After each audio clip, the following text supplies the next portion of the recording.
Let's bring in Redpoint Managing Director Logan Bartlett. Redpoint has backed a bunch of AI and tech companies, including Mistral, the French AI name, Snowflake. And Logan, it really is great to see you. Welcome.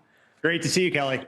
So let's just start. You said these concerns are somewhat legitimate over their debt levels, high revenue concentration. Do you think that's been the overhang here?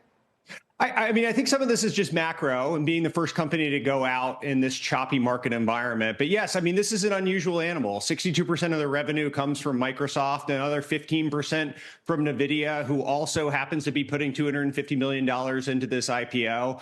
The debt levels are high. The burn is high. The growth is absolutely incredible. And what they've been able to do, no one should be dismissive of that. But this is a very different business than a lot of the tech companies we look at in the private markets. Did you guys ever look at this one? We did. We actually did. And it was an interesting debate internally because at the end of the day, I think their core differentiation is just their ability to manage all these operations and how complex this is logistically to deal with all the different suppliers, the real estate, the customer side of things, all these things. It's just a very complicated business. I don't think of their core IP necessarily as the technology itself, but their ability to manage this from an operational standpoint. And so it's not exactly what we do. Yeah, when they pivoted from crypto, and did that kind of swiftly in the past few years. How do you think the Valley will perceive this in the venture capital ecosystem? What do you think it's going to mean for future IPOs?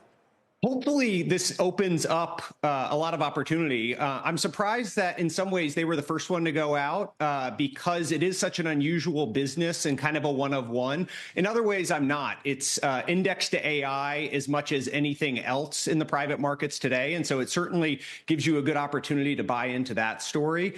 I'm hopeful that we're going to see some of these businesses like StubHub or Hinge Health or Figma or some of these other names that we've heard rumored in the IPO pipeline use this as a following point for them to go out in the next couple months. So you view it as somewhat of a success, even though they had to lower the price. It didn't hold that at the open. We're still a little below that. But I wonder, you look at a CoreWeave and you go, okay, yes, it has the AI tailwind. It still couldn't, hold or I'm not trying to make too much of the IPO price, but there were still some doubts about the business model.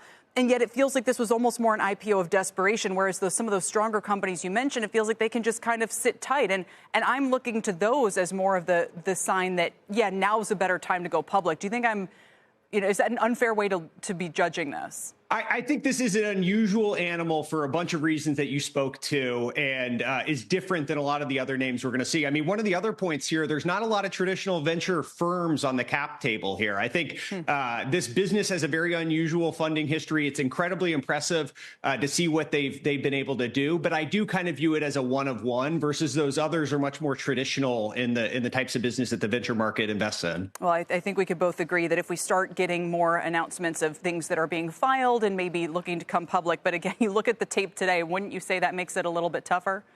I think so. I mean, the public markets over the last couple of weeks in general, I think make it a little bit tougher to go out. But I'm optimistic. I mean, there's a lot of companies that have been waiting on the sidelines for the last year or two. And it seems like that tide is starting to turn. At least the sentiment I'm hearing in the private markets are people are just saying, hey, this is time for us to go out. And there's never necessarily a perfect moment that you can go public. At the end of the day, it's a point on the journey and not the end of itself. And so I think we'll see more of these companies go out in the next couple months. All right, Logan, thanks for joining us. Really appreciate it. Thank you. Logan Bartlett with Redpoint.